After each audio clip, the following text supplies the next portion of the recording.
Turbo and 2K show. What is up, 2K crew? It is that time of the week again. It is podcast time, and man, oh man, we've got a great show planned for you guys and gals. We're going to be talking probably not one of the more popular kind of discussions this time of year, the NFL MVP. I mean, yes, we are a little bit over halfway, and I think there's three candidates that have really kind of separated themselves. Will they end up being the three at the end of the season? I'm not really sure, but they are the betting favorites. And so we're going to discuss which one is the most deserving. And we're going to take a look at the college football playoff bracket for the second week in a row. And I've told you time and time again, it really doesn't matter right now. It matters here in a few weeks. But we are going to talk about it. Who's in, who's out, what do the matchups look like? And we're going to be breaking down not only the NFL slate, but the college slate for this coming weekend. And as always, you're going to get Turbo's NFL power rankings, as well as our picks in the Paycheck and Onions segment. So with that being said, got a bunch of news. But before we get to that, I want to thank each and every one of you for joining me tonight, whether you're on Facebook, whether you're on Twitter, whether you're on YouTube, whether you are one of the OGs in the audio crew, whether you have us in your ears or listen to us in the car. Thank you, each and every one of you. Please go ahead and hit a like, subscribe, follow, hit the bell, all that good jazz, depending on which platform you are on. That helps us out a ton. So yeah, let's start out with some news. Kind of first and foremost, we've got the Jets and Pats up here on the big screen. And I'm just going to go out and say I'm pretty sure I'm not going to go out on a limb. This should be a Pats just destruction of the Jets. I mean, hell, Gronk is in the building. Signed a 1-year deal to retire as a Patriot, and rightfully so. I mean, that's how I remember him. Yeah, he went with Tom, Tampa Tom down there, but he even came out and said it. He got his start in New England and pretty much became Gronk in New England. So that's how I'll always remember him. However, just kind of getting into that, let's set the tone for this show tonight. This is a tweet from Polymarket Football. Mike Vrabel is expected to feed running back TreVeyon Henderson a big load on Thursday night. What all that entails, I'm not really sure, but the pervert in me, I can see why they put big load in quotation marks. But I think the football fan in me knows he's going to get a lot of touches. But just figured I would kick it off with that. And speaking of kicking off, right before we came live, we have some MLB news. Let's see here. This is from Fox Sports MLB. All rise. Aaron Judge wins the 2025 American League MVP. And I do have some additional kind of goodies here. Let me take a peek here. Nope. Cancel. This is from the Nugget Chef at JHeyKid. Aaron Judge, 3 MVPs in 4 seasons, each with an OPS of 200 or better. This is really the greatest run by a right-handed hitter most of us have seen in our lifetime, if not baseball history. And if anyone knows baseball history, it is Mr. J. Hay himself. And on the National League side, this is from ESPN. Shohei Ohtani wins the NL MVP again. The resume keeps growing. 4-time MVP, 2-time World Series champ, 2018 Rookie of the Year, 2023 World Baseball Classic champ, and a member of the 50-50 Club. Another little tidbit here from Miss Sarah Langs over on Twitter. Shohei Ohtani is the only player to win MVP unanimously multiple times. He's now done it 4 times. And let's kind of reflect on that, because we're going to get into the Cy Young here next. This is pretty sure all of us, even going into the season, kind of expected this. I know some of us in our picks kind of took flyers as to who we thought would end up being the AL and NL MVP, just to kind of throw some stuff, make it a conversation at least. But I think ultimately this was, I know on previous shows I was giving or trying to give some pub to Kyle Schwarber on the NL side, but all in all, they got it right. Shohei in the NL and Judge in the AL. So congrats to those gents. Excuse me. All right, and let's jump into. Before we do get into the the Cy Youngs. This is something that happened in between last show and today, and I don't want to say it's been beaten like a dead horse, but I did want to touch on it here a little bit. This is from Jeff Passan. Breaking: Cleveland Guardians pitchers Emmanuel Clase and Luis Ortiz have been indicted by prosecutors in Brooklyn over a host of charges released to a scheme to rig bets on pitches thrown in MLB games. Ortiz was arrested in Boston earlier today. Clase is not currently in custody. And the only reason Clase isn't currently in custody is because he's not in the United States. And, these gentlemen were both suspended during the season for these accusations. And from doing a little bit of research, this has been going on for like 3 seasons now. So it's definitely not something new. And just to kind of give you my 2 cents, I feel like it could be one of two things. One of two things. I mean, we've seen with the basketball side of it where it involves the mafia. Could this be mafioso driven, if you will? I believe it has the potential. I'm not sure how far down MLB is wanting to go with this rabbit hole. But if they did do their due diligence, it should have come up. And I have a feeling that if that were the case, then we would at least heard about it by now, maybe. Or take the road that I think most of us are traveling. Is it why on earth would you risk thousands of dollars when you yourself are making millions of dollars? It's one of those save a dime to make a dollar type thing. That I don't get. That I honestly don't get. And that kind of leads me to there had to be some sort of pressure. That maybe it's blackmail. I'm not sure. But these two guys, and yes, same team. And ironically enough, that team did make the playoffs even without them. So no, strike that. Didn't. Never mind. But at any rate, to me, there just has to be something more to the story. 2 and 2 don't make 4 here.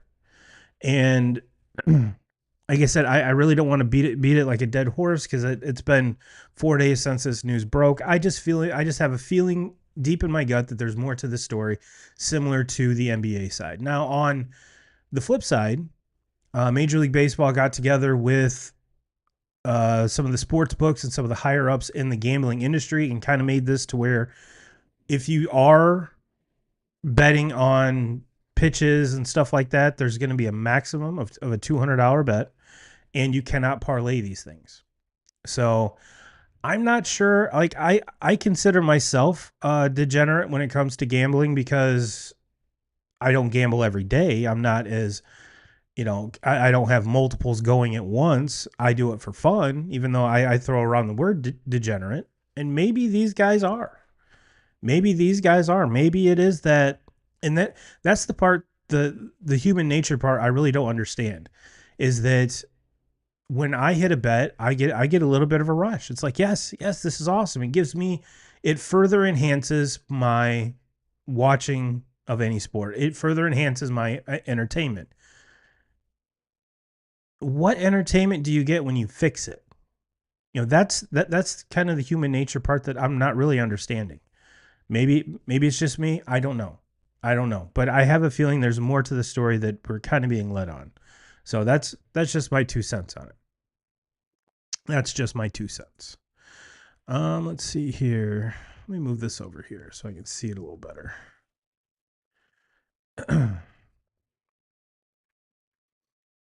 Okay. Another little tidbit I wanted to jump into. This is from Stephen Brooks.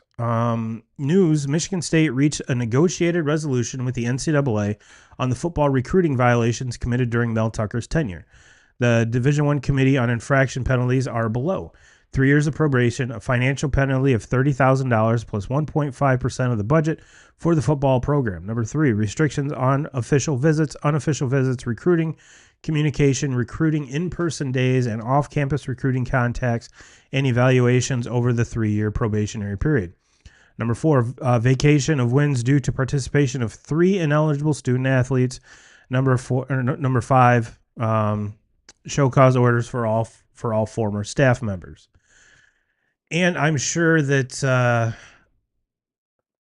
I know this isn't funny. I know it's not funny. But living here in Michigan, having very good friends that have graduated from Michigan State, that have graduated from Michigan, that are fans of both, have friends that are Michigan State fans, friends that are Michigan fans. Hell, my wife is a Michigan fan. 2Ks is a Michigan fan. And all the Michigan fans the past 3 years, all they have heard is bitching and moaning from Michigan State fans about how Michigan has been cheaters. Now, I'm not saying whether they are or they aren't. But in the NCAA's eyes, they have not issued sanctions to this extent. They haven't vacated any wins. So if they were to vacate wins, the national championship would be vacated. We would have that would be fresh in our memory. However, that's not the case. So Michigan fans are having a field day getting back at little brother because of these sanctions. Here's one. This is from Terrence. MSU getting 2022 and 2023 wins vacated is like watching a burglar break in and take some coat hangers. And here's another one from Big Ten Rex. Vacating wins, making a 4-8 season, 0-12 is hilarious. And if you go down the rabbit hole of Michigan State Twitter, you will find a boatload of further examples. And quite frankly, I think it's hilarious. I do. Mel Tucker's tenure there was nothing but a joke. Has somewhat success his first year, signs a big, or the first couple years, signs a big contract, and just shits the bed. There's the off-field stuff. Now there's this stuff. And it's just one big smear across the campus from one gentleman. So Michigan State, that Mel Tucker signing really has not paid off and continues to further set back your program. Not only monetarily wise, but now with these sanctions. So without further ado, let's get to let's talk about some Cy Youngs. And going into the season, 2Ks and I did our postseason awards postseason picks, and I kind of held off on this one because I was like, you know what, Cy Young's going to be a slam dunk. It's going to be Skeens. It's going to be Skubal. And I've rewatched it the other day, and I'm like, okay, Cy Young got to be Skeens and Skubal, right? He said no. He went Skeens, Crochet. So it wasn't a slam dunk from both of us. I don't want to pat myself on the back too hard, but this is one of the few postseason awards that I and winners of divisions and wild card that I actually got right. So I'm going to gloat, even though it was pretty evident that who was going to get it. But let's jump into that. This is from Jeff Passon. Detroit Tigers left-hander Tarek Skubal has won the American League Cy Young Award for the second consecutive season, becoming the first back-to-back winner in the AL since Pedro Martinez in 99 and 2000. Boston's Garrett Crochet finished second, and Houston's Hunter Brown was third. Now, this is weird. Because as a Red Sox fan, I was told all season that Max Fried was the AL Cy Young. He was a slam dunk. Everyone else just needs to pack it up because Max Fried was the Cy Young, hands down, no question. Shouldn't even be a vote. Well, according to Jeff Passon, Garrett Crochet finished second and Hunter Brown finished third. Which means Max Fried finished fourth or worse? Funny. Well, let's get to some Skubal tidbits here before we move on to Skeens. This is from OptaStats. There have been 2 individual seasons in MLB history where a pitcher made 30-plus starts, had a sub 2.5 ERA, had a sub 1.0 WHIP, had 6.0 plus K per walk ratio, won the Cy Young. These 2 seasons were Tarek Skubal in 24 and Tarek Skubal in 25. Here's another cool little tidbit. This is from Johnny Kane. Just announced to the crowd here at the Little Caesars Arena, chance of Scoob. What an accomplishment. Incredible. And I do want to take a couple minutes to kind of expand on that one a little bit, just because we've seen Detroit fans, how they've just embraced Jared Goff. You can't go to any sporting event in Detroit without the Jared Goff chant. So it's cool to see, because for I don't know how many years, the Lions have been terrible. The Tigers have been terrible. The Red Wings, aside from that 20-plus year playoff streak, have been terrible. The Pistons have been terrible.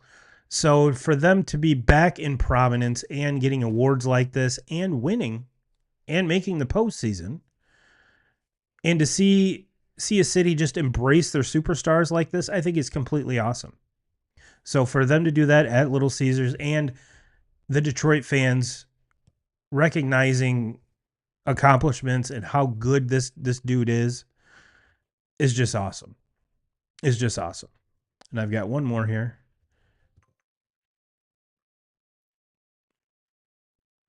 Yeah, one more. This is from Talking Baseball. Tarek Skubal is the first pitcher to win back-to-back Cy Young since Jacob deGrom in 2018-2019. Pedro Martinez was the last AL pitcher to do it, 99-2000, like we talked about. And Clayton Kershaw was the last lefty to do it, 2013-2014. And we might be adding to that list next year. Because a little while after that, Jeff comes out and says Pittsburgh Pirates right-hander Paul Skeens has won the National League Cy Young Award, getting all 30 first-place votes 1 season after winning Rookie of the Year. Philadelphia's Christopher Sanchez finished second, and Los Angeles' Yoshinobu Yamamoto finished third. And all that to be saying, Christopher Sanchez wasn't even an all-star. Didn't even make the all-star team. And here he is, second in the Cy Young Award. Just some snippets here with Skeens. This is from Harrison Valentine. Paul Skeens, last 28 months, College World Series national champion, College World Series most outstanding player, Dick Howitzer Trophy Award winner, #1 overall pick, 2-time All-Star game starter, NL Rookie of the Year, NL Cy Young Award, the most insane 2-year stretch for an athlete that I can remember. Add to that a smoking hot girlfriend, who herself is very successful in her own right. So things are good in the Skubal house. And one more here, or Skeens house, sorry. One more here. Paul Skeens becomes just the 8th pitcher in MLB history to win both the Rookie of the Year and Cy Young Awards, joining Don Newcomb, Tom Seaver, Rick Sutcliffe, Fernando Valenzuela, Doc Gooden, Justin Verlander, and Jacob deGrom. And one last little tidbit on the Cy Young talk here. This is from Sarah Langs. If you do not follow Sarah Langs, please give her a follow over on Twitter. Most Cy Young winners: Dodgers with 12, Braves with 8, Tigers with 7, Red Sox with 7, Mets with 7. And I got to thinking about that. I'm like, the Tigers with 7. Okay, we've seen 2 with Scoobs, JV. We've seen the vast majority of those just in the last 15, 20 years.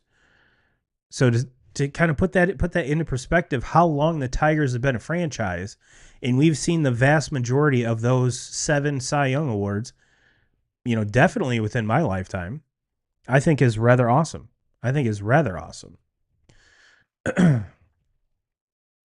All right, well, that's all the news that I have to get to here, 2K crew. Let's jump into some college football. Let's jump into some college football and the college football playoff bracket. And like I said, this is something that it's definitely worth keeping an eye on. Is it worth arguing that this team is in over this one? Is it worth arguing that this team is 10 and this team's 9? Absolutely not.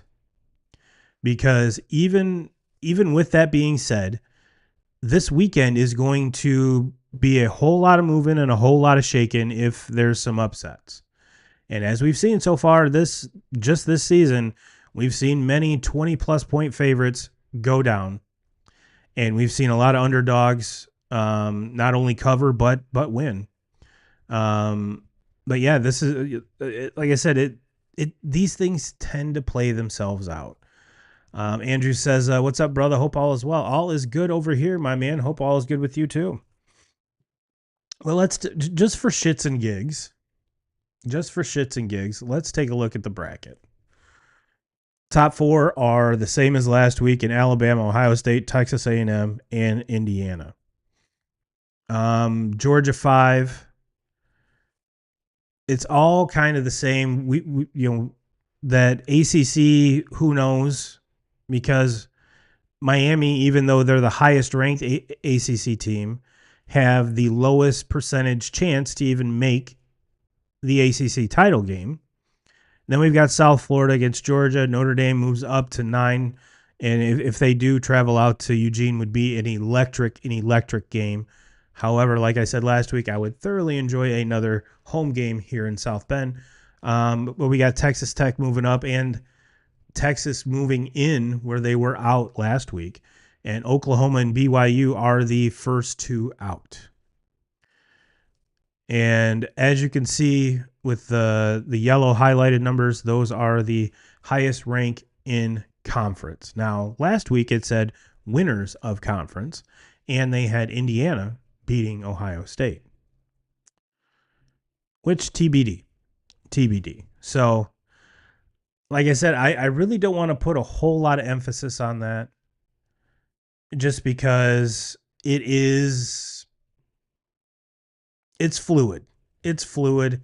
And is it really worth arguing on who's where and who's out and who's in?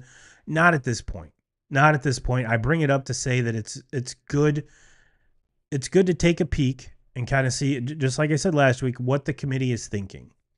What are they valuing? What are they weighing heavier than other things? And speaking of that, we've seen the head of the committee step down for personal reasons, as well as his, I believe he's the AD. Can't remember which school, but he stepped down from being the AD and the president of this committee. So things are fluid. We've had one other spot vacated due to personal reasons. So a 13-person committee went down to 12. Now they're down to 11, looking to add that 12th person and also another head of the committee. So I think things are more fluid within the committee than it actually is with the result that the committee comes out with. So neither here nor there, just kind of a for instance. But that's, like I said, I don't really like to put a whole lot of time and effort into dissecting something like this that, like I said, is going to be so fluid. It's going to be so fluid. So let's get to power rankings and then picks, and then we'll come back and talk about the college slate, and then we'll get into the NFL slate. How's that sound? Power rankings. Last week we had Rams 5, Bills 4, Pats 3, Seahawks 2, Colts 1. And there isn't a whole lot of shakeup in this. Where's my window here? Isn't nearly the amount of shakeup in this version as compared to last week. But let's take a peek here. Number 5, we got the Eagles. The Eagles keep moving in and out, in and out, in and out, in and out, even though all they do is win. Did they look great this week? Absolutely not. Absolutely not. But a win's a win, and it's hard to argue with the win. And some of the teams that are just on the outside looking in, most notably the Lions and the Bills. The Bills with a loss to the Dolphins. Don't get that one. Don't get it. Don't get it whatsoever. Do not.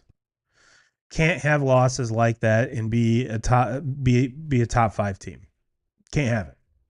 Right now. Do I still think they make the playoffs? Do I still think they make a run in the playoffs? Yes, I do. But that's a loss. And by hell, Dolphins were up by over 20 points, if I remember right, at one point. And I'm just sitting here going, what in the hell is going on? What in the hell is going on? So I have a feeling with that coaching staff, this team, they're gonna be fine. But for right now, they're on the outside looking in. And the Broncos, even though they are winning, I don't know how. Defense is good. Offense is but they sit at the top of their division. I'm just not buying. I'm not buying that stock yet. I'm not buying that stock yet. So like I said, start off with Eagles at number 5. This Rams team, 2K crew. This Rams team, I like a lot. I like a lot. These top 4 teams, I am super locked in on.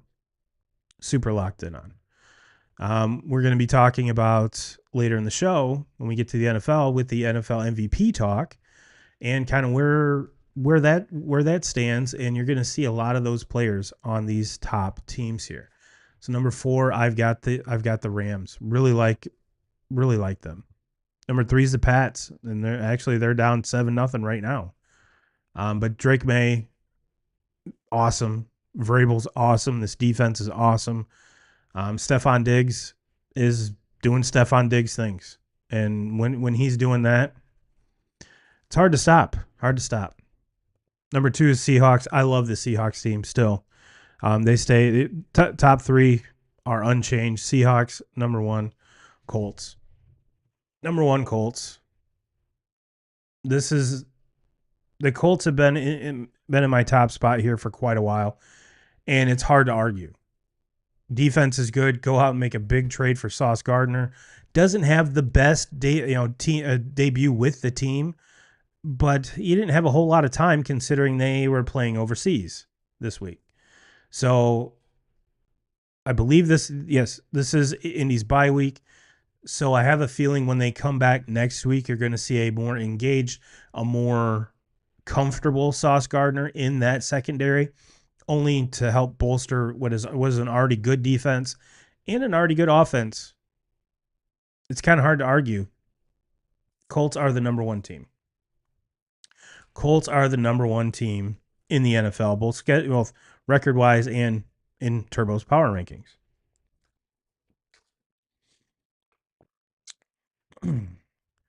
Which team would you add? Which team would you subtract? Which team would you switch? Let me know in the comments.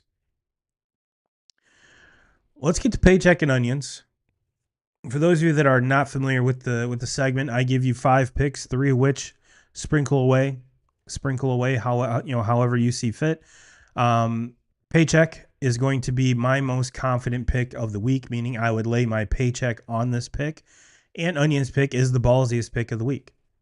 So with that being said, let's take a look at the first sprinkle. We've got BYU, which is TCU goes into BYU. BYU is a 4.5 point favorite. And as you can see right here, we're making progress, 2K crew. Last week we were 18-17.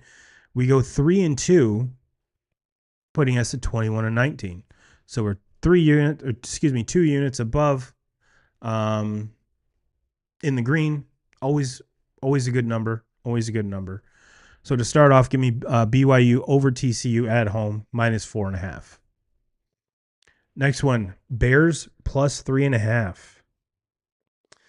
Bears +3.5. Bears are going to Minnesota. I'm not really sure what this Minnesota team is. Which version of J.J. McCarthy are we going to get? They have arguably one of the best wide receivers in the NFL.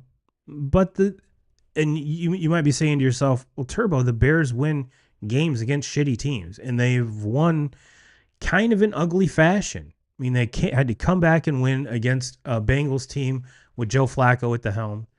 They had to come back again this week.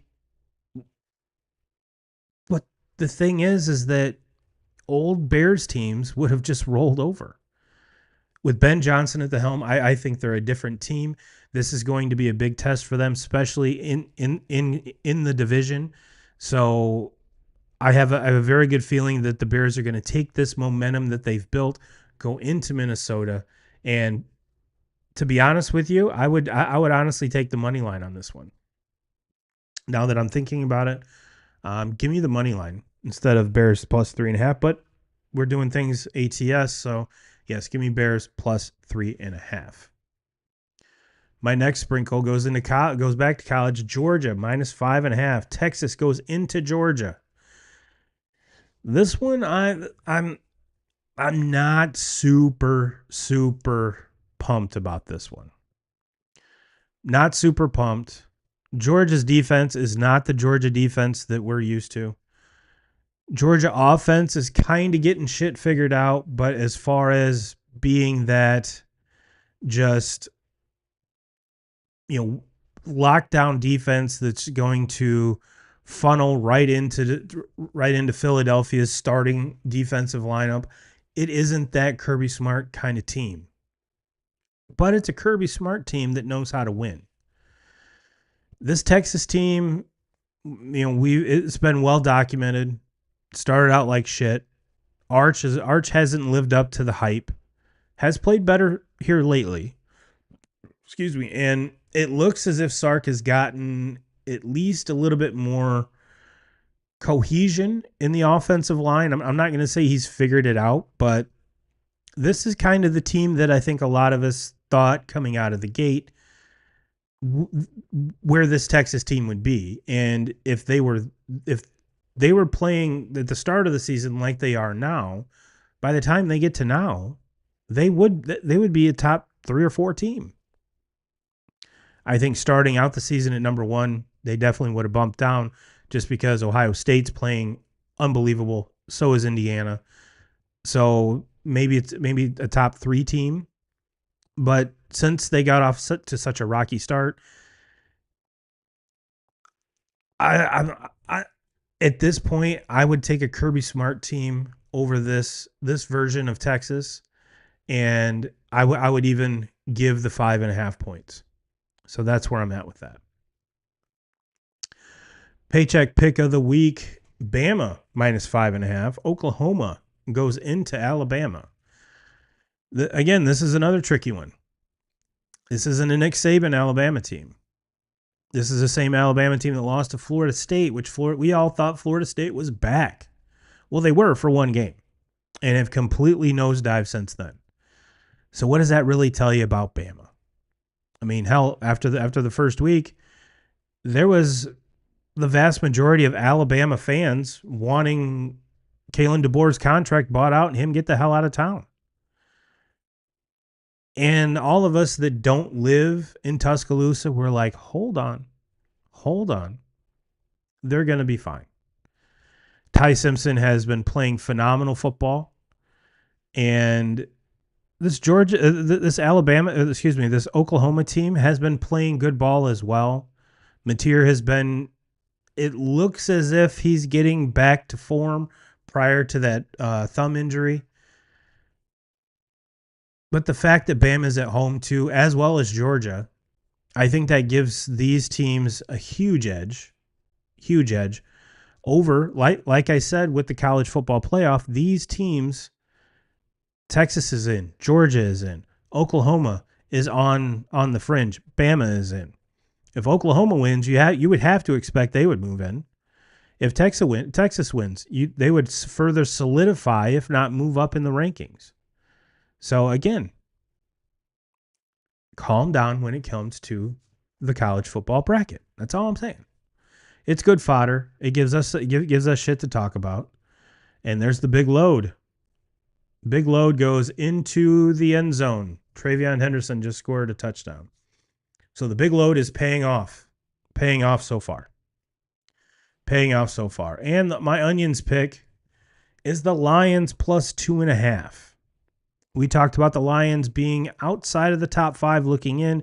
The Eagles being that number 5 spot. Lions go to Philadelphia. And if Philadelphia puts together another game like they did last Sunday against the Lions, this isn't even going to be a game. The Lions are a far different team than Green Bay, where Green Bay looked like they were scared the entire game.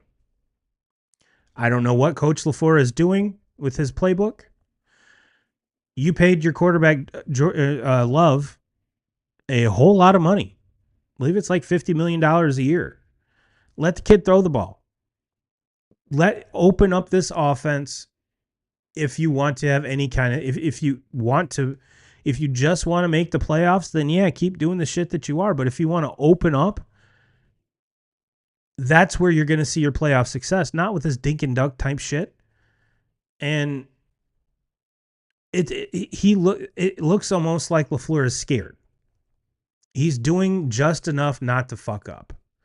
And so is Jordan Love. He's doing just enough not to fuck up, even though turnovers were a big problem on Sunday or Monday, excuse me. So yeah, that Green Bay team is a mess. And if the Eagles bring the same game, granted, I know the weather was involved. Green Bay is cold as shit. I get it. And you're going to be in Philly with way better weather this weekend than you did last weekend. This is a different Lions team. This Lions team is far superior right now to the Green Bay Packers. So, Sirianni, here comes MCDC. It's going to be a great, great, great game. I can't wait. I cannot wait. Let's jump back to the college game here. Let's jump back to the college game. And for those of you watching live, let me know about those picks. Which one you agree with? Which one are you like, man, you're totally stupid? Which one would you take? What's your hot pick of the week? What's your hot pick of the week?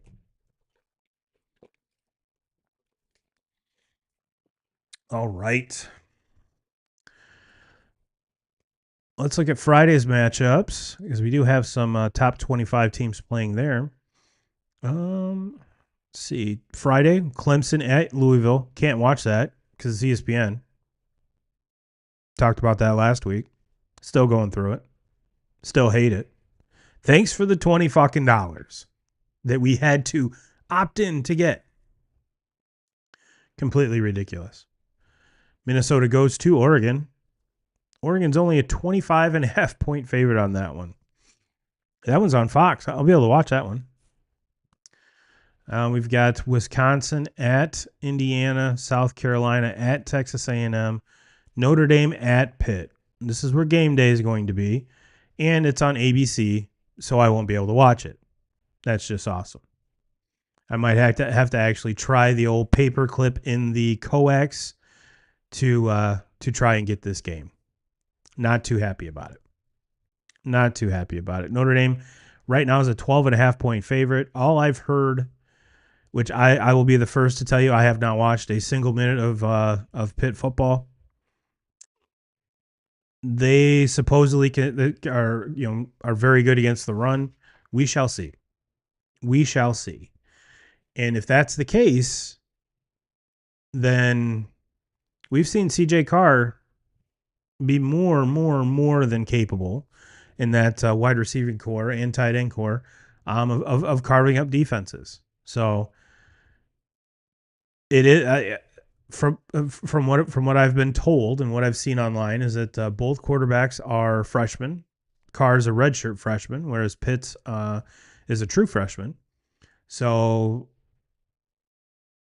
the 12.5 kind of scares me, but I do have faith in my Irish that and this is the last big game on their schedule. The rest of them are a cakewalk, which is what most everyone has been saying. That Notre Dame's schedule is crap. They can't beat anybody, or they never play anybody, and it's like, well, we started out playing two really, really good teams, one of which is number 4 in the country. So, and we lost by less than a field goal. So, it is what it is. Michigan at Northwestern. This is a sneaky one. This is at Wrigley Field. At Wrigley Field. And a noon kick, which the line here is 11.5. Michigan's favored by 11.5. And we saw Northwestern. This Northwestern isn't a bad football team. I'm kind of curious to see how Michigan shows up just because, like I said, this Northwestern team is pesky. They've hung with folks that they had no business hanging with. So I think if Michigan wants to be successful in this game, they're going to have to get out to a bit, a 2-score lead early and just ground and pound. Play Michigan football, get stops on defense and ground and pound. And is this Michigan team capable of doing that? Absolutely, absolutely. But like I said, don't underestimate the Wildcats. South Florida at Navy, Arizona at Cincinnati. And we got kind of a loaded 12 o'clock window. Then we've got Oklahoma, Bama, which we talked about. UCF at Texas Tech, NC State at Miami, Georgia Tech at Boston College, Iowa at USC.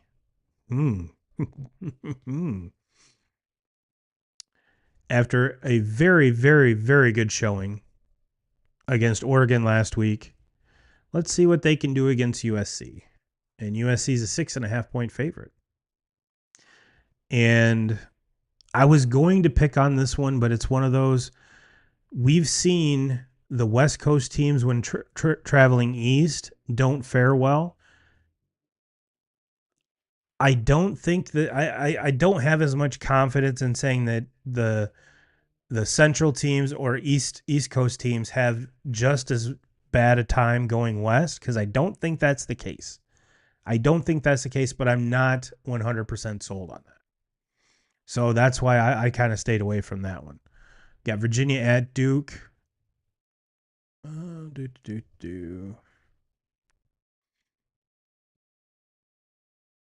Man, Florida at Ole Miss. That should be a good game. Ole Miss is a 13.5-point favorite. Utah at Baylor. UCLA at Ohio State. Ohio State's 31.5-point favorite. And I think I would lean towards giving the 31.5 right now. Texas at Georgia. We talked about that one. I love that game. Again, going to be on ABC. Hate that.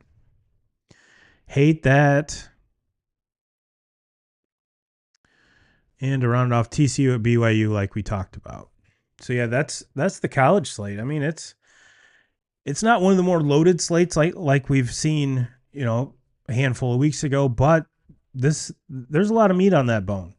And like I said, it's going to be an exciting Saturday. So let's get into some NFL talk here.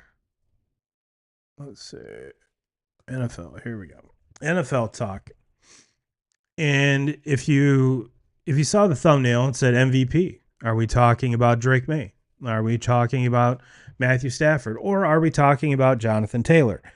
And right now, those are the three front runners in any sports book that you look at. And right now, Drake May, I believe, is the front runner, at least on FanDuel, at plus 250. And so I wanted to kind of kick back and be like, what have these gentlemen done so far? What have they done so far? Well, Matthew Stafford leads the league in passing touchdowns with 25. Jared Goff second with 20. Justin Herbert at 19. And Drake May at 19. However, Drake May has not had his bye week yet, so he has one more game played than Stafford. So let's look at yards. And Daniel Jones actually leads the NFL in passing yards, followed by Justin Herbert, Drake May, and, Daniel Jones with 26.59, Herbert with 26.10, Drake May with 25.55, and Stafford with 24.27. Again, all three of the gentlemen ahead of Matthew Stafford have played 10 games, whereas Stafford's played 9. So yards per game, Drake May is 255.5, Matthew Stafford at 269.7, and I believe that is the leader in the NFL. Yes, leads the league in yards per game. Only has 2 interceptions, 2K Crew, and Drake May has 8. Yes. No, excuse me. Drake May has 5. Sorry, 5. Um, so it's when I was looking at that, I'm like, that really isn't. Not one is dominating. Let's put it that way. Not one is dominating. But when you look at Jonathan Taylor, dude's leading the league in rushing, leading the league in touchdowns, is on the best team in the NFL. And well, you could say last year with Saquon Barkley, he's actually ahead of Saquon's pace in both yards and touchdowns from last year. So he's ahead of that pace. And when there's not a runaway, because let's be honest, this is a quarterback award. And the quarterbacks that were used to getting this award in Mahomes, Lamar Jackson, Josh Allen, those players are not playing kind of quote unquote up to their normal caliber.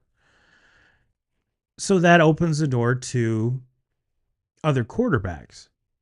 And if I had to choose right now, I would give Matthew Stafford the lead over Drake May at this point right now.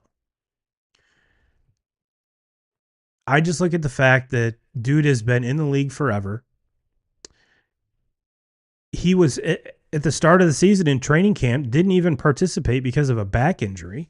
And I think all of us were just like, oh shit, this guy's like 185 years old and he's having back issues already. This is not good.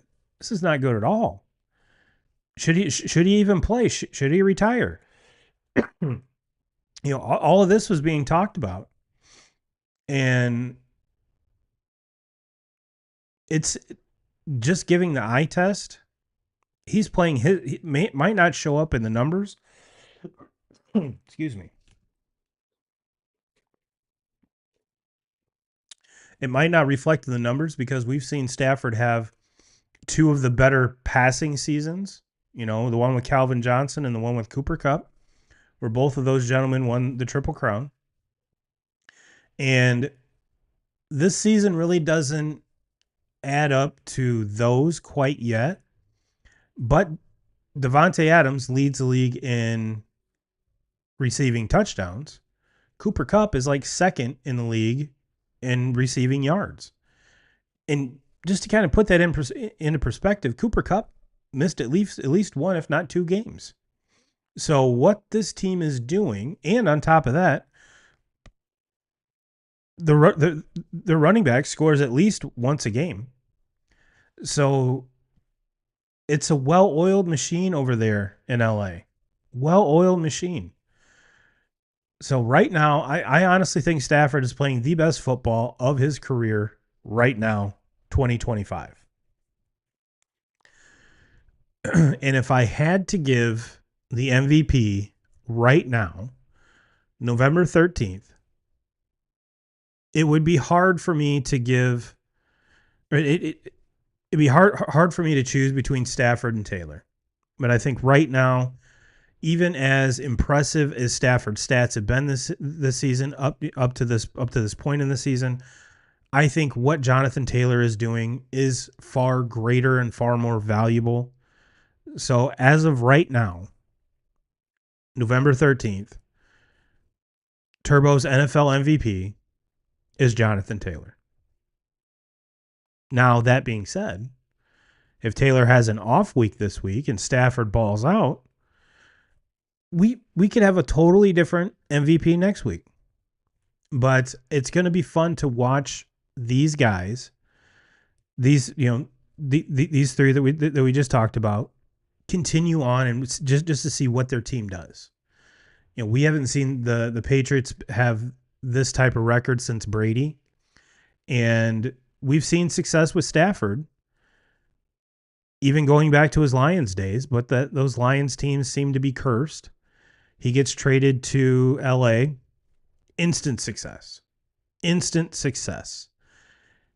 And I think what makes Stafford an argument for Stafford even more intriguing is just the fact that they traded all of their picks, them being the Rams, for instant success.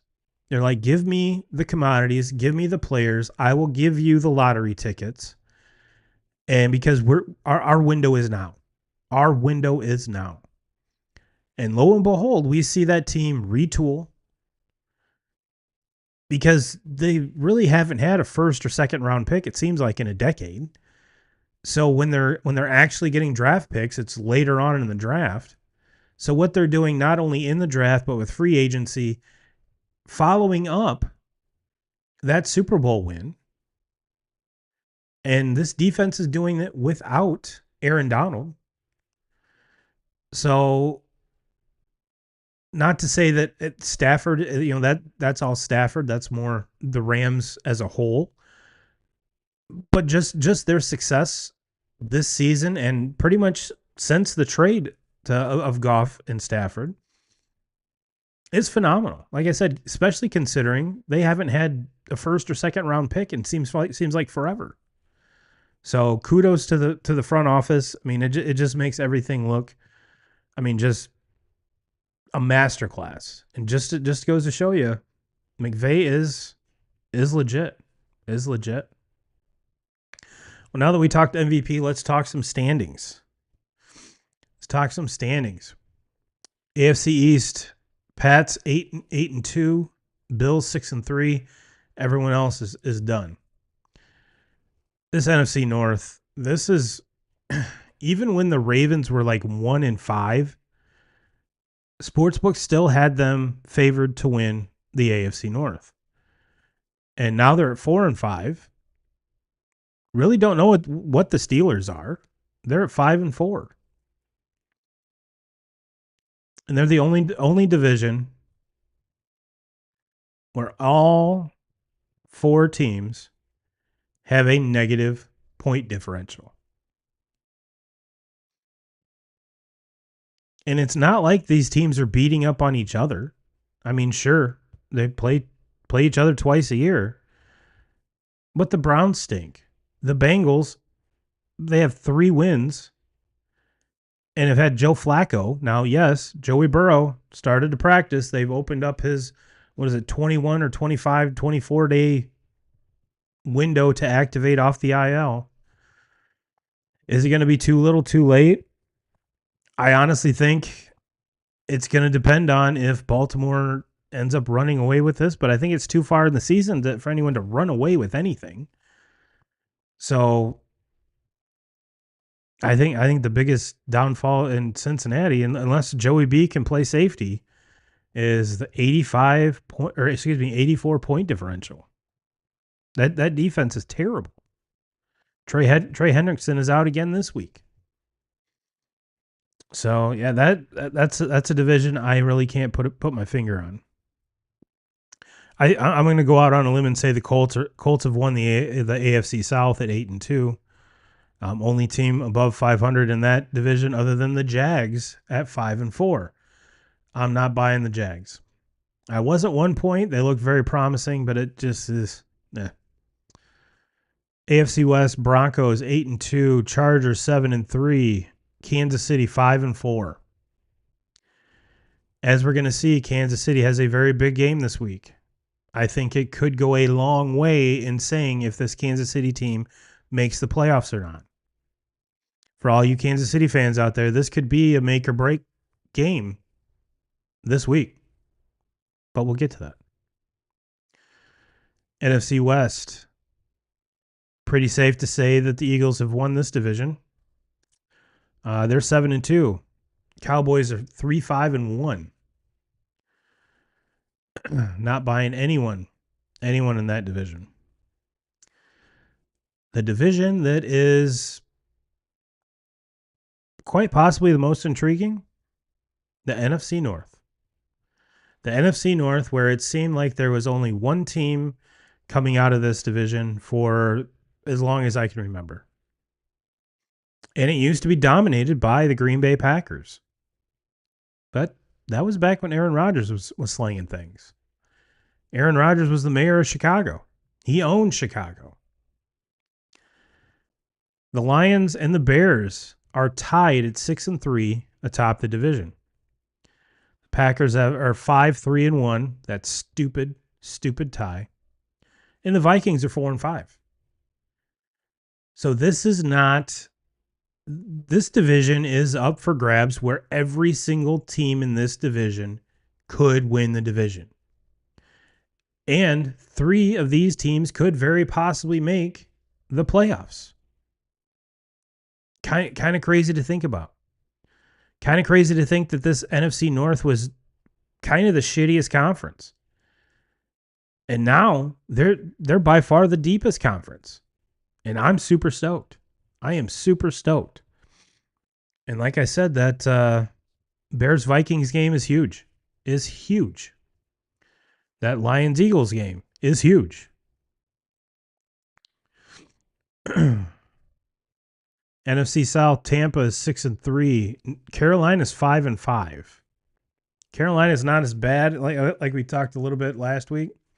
Not as bad as I think a lot of us were thinking. Are they good? No. But they're not as bad. I think with Tampa, it's going to come down to injuries. I mean, I've been saying that for the vast majority of the season, aside from when I was glazing that team, their receivers, and now everything's getting harder as the season moves forward, just because Ibuka is the only receiver they have. The only receiver they have. I was screaming for Baker Mayfield to be an MVP candidate. He's fallen off just because all the injuries. So can this Tampa team make the playoffs? Sure. But will they make noise in the playoffs? I'm not sold. I'm not sold. And to wrap it up, the NFC West, Seahawks 7-2, Rams 7-2, Niners 6-4, with Brock Purdy coming back this Sunday. And I don't know if that's an upgrade. I don't know if that's a good thing. I'm not saying, I mean, he's a very good player. Don't get me wrong. But Mac Jones has been playing very well in his time playing. So I'm not saying, it's not as if Patrick Mahomes goes down, his backup comes in, and then Mahomes comes back, and there's a vastly superior starter over the second string guy. I'm not saying that's the case, but it is something to keep an eye on. It is something to keep an eye on. If Purdy comes out and is sputtering, if he looks rusty, if he doesn't look healthy, how short of a leash does Shanahan have on him? We shall see. We shall see. But if you are the Niners, it has to be a good feeling knowing that you have at least, a more than competent backup in Mac Jones, who is playing well in that system. So I love that. George Kittle's back. I love that. Well, let's take a peek at the schedule, because I've kind of hinted at a few things, and we talked about a few things in the pick'ems. Man, if you're paying to go to the game in Spain, the Commanders at the Dolphins. Wow. Way to go. And I know what the NFL was trying to do when they put this matchup together overseas. You've got Daniels against Tua. You've got a team in the Commanders that made the playoffs last year. You got a team in Miami that was supposed to be better. They have Tua, they have Tyreek Hill, they have Jalen Waddle, they have all of these guys in this offense that is absolutely phenomenal. It just hasn't lived up to the hype. It just hasn't. So for those of you over in Spain, I'm sorry. You get to sit through this mess. And Miami's actually favored in this, and I think that's probably the right choice, considering they beat Buffalo last week. And Washington has done nothing but sputter since even prior to Daniels going down. Moving on. Moving on. Carolina at Atlanta. Not really thrilled with that one. Tampa at Buffalo. I like that game. Good game on the especially in the 1 o'clock slot. Especially at home. This is you got to be. I'm not saying it's must win for Josh Allen, but it's entering into that must win territory.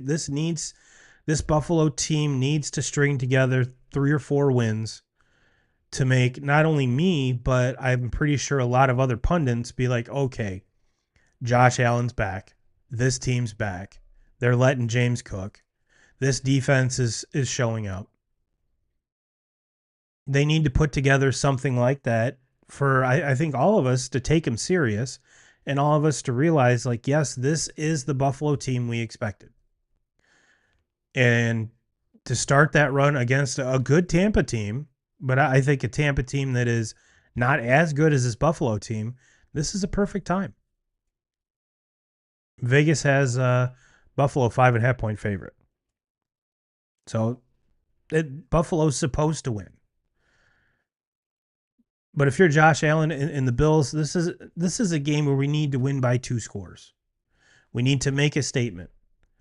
And Tampa's not the best team. This should have been last week. This should have been a multiple score win over a reeling Dolphins team that you guys couldn't take care of. So now you get Tampa. Granted, it's at home. So I'm like I said, I'm not saying it's a must win, but it's a must win. If that makes any sense. Houston at Tennessee, don't care. Chicago Bears at Vikings, we talked about, and specifically, looking at the standings. I mean, this is a big game for the Bears. They're coming off multiple wins, ugly wins, but they're wins against kind of a reeling Minnesota team that I think all of us want to know what is this team?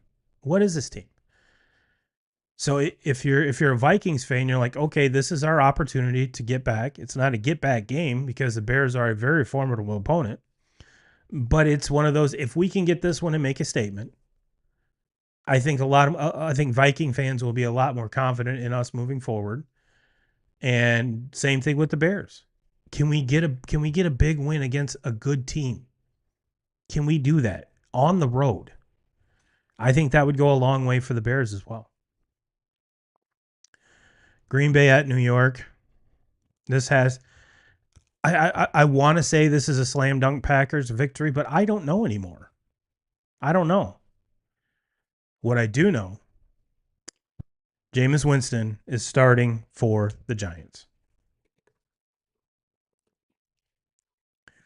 And what does that mean, 2K crew? It's going to be must-watch fucking television. That's what it means. You're going to see some good. You're going to see some bad. You could see 400 yards. You could see 150. But this Green Bay team we just saw, I mean, granted, the Giants aren't nearly as good as the Eagles. This should be a game where you could just say, yep, Green Bay is a 7.5 point favorite. Give me that. Give me that all day because this looks to be a more than a 2-score game.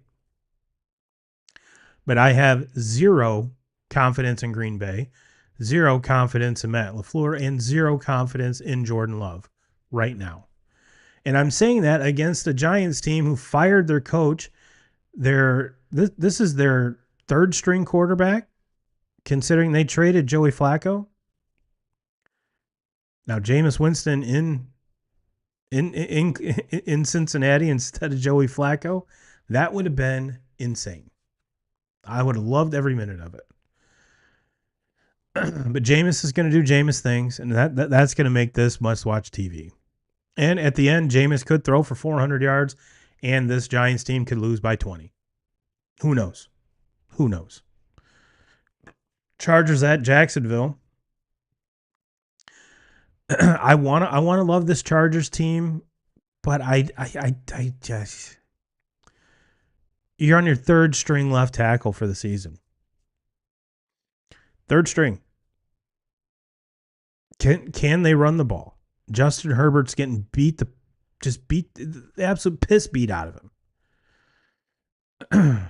Running game is eh.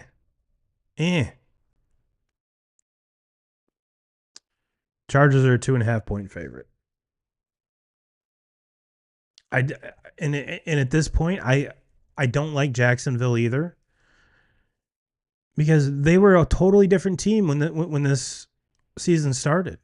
Trevor Lawrence was playing better. What are we doing? What are we doing? Brought in a new head coach. He's supposed to be awesome. He's not. He started out good. What's happened? What's happened? So not really stoked about that one, but if gun to my head, give me the Chargers. Seattle at Los Angeles. Yes. Yes. This kicks off the 4:00 slot, 2K crew. This is the matchup. I've been waiting for. Two teams that are on absolute fire right now. This Seattle team hitting on all cylinders. But so is this Rams team.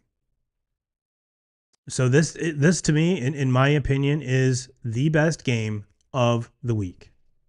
Give me all of that. Yes, we're going to get to Detroit and Philly. I get that. But this right here, especially with both teams tied in the division, is going to be electric. I cannot wait. This could be, if Sam Darnold really wants to put his stamp on this season, this is the game to do it. Jackson Smith and Jigba, if you want to make your statement against a good defense on the same field as Puka Nacua and Devontae Adams, this is your game to do it. But McVay is McVay. Matty Stafford is Matty Stafford. Rams are 3.5-point favorite. Give me the Rams on that one. Give me the Rams. Feed me that game. Love every minute of it. Cannot wait. I'm looking forward more to that game than any other game on the slate. Niners at Cardinals. Oof. I don't know. Jacoby Brissett's been playing good ball. He's getting the ball more to Marvin Harrison Jr. He's been getting the ball to Trey McBride more. That offense seems to click a little more. However, you do get the hiccups from Jacoby from every now and again. What are we going to get out of Brock Purdy? How healthy is he? What is that offense going to look like? What is the defense going to look like? Defense is just as banged up as the offense. Yes, George Kittle comes back, which is a huge. I mean, we saw him make an unbelievable touchdown catch last week. There's just too much unknown for that in this game for me. Niners are a 2.5-point favorite. I'm not touching that game. Even with a gun to my head, not doing it. Baltimore at Cleveland. Give me Baltimore and as many points as possible. Kansas City at Denver. This is a good game too. Division. Kansas City, what are they going to do on the road? This Denver defense is good, but how good? Kansas City offense has been rolling. Kansas City's a 3.5-point favorite. Give me KC at Denver. Detroit at Philly. We talked about that one. I really like the Lions, especially coming off a bye and having the Eagles struggle last week as much as they did. And you got the whole world watching because it's on NBC, Football Night in America. Again, give me the Lions plus 2.5. Then Monday night, we get a real treat, 2K crew. Get a real treat. You got the Cowboys at the Raiders. Somehow the Cowboys are only 3.5-point favorites. Don't get that. Don't get that. This Raiders team's terrible. Terrible. Dallas's defense might just be as bad. I don't know. But the Dallas offense is going to be the star of this show. And if they can keep Max Crosby out of the backfield. But yeah, this is slam dunk Dallas all day. All day. All day. Let me see here. Did I get all my goodies? I believe I did. Well, 2K crew, I think that's going to wrap it up for me here this week. Thank you, each and every one of you, for joining us live. If you haven't, hit the subscribe, hit the follow, hit the bell, hit this, hit that. Do everything you can do. Share this around. It helps us out a ton. Yeah, and we've got a score up here. It's Pats 14, Jets 7. And looks like Pats are going to get the ball back. So I'm going to go home and watch this. Everyone have a great week. And as always, Jim Rome, we're coming for you.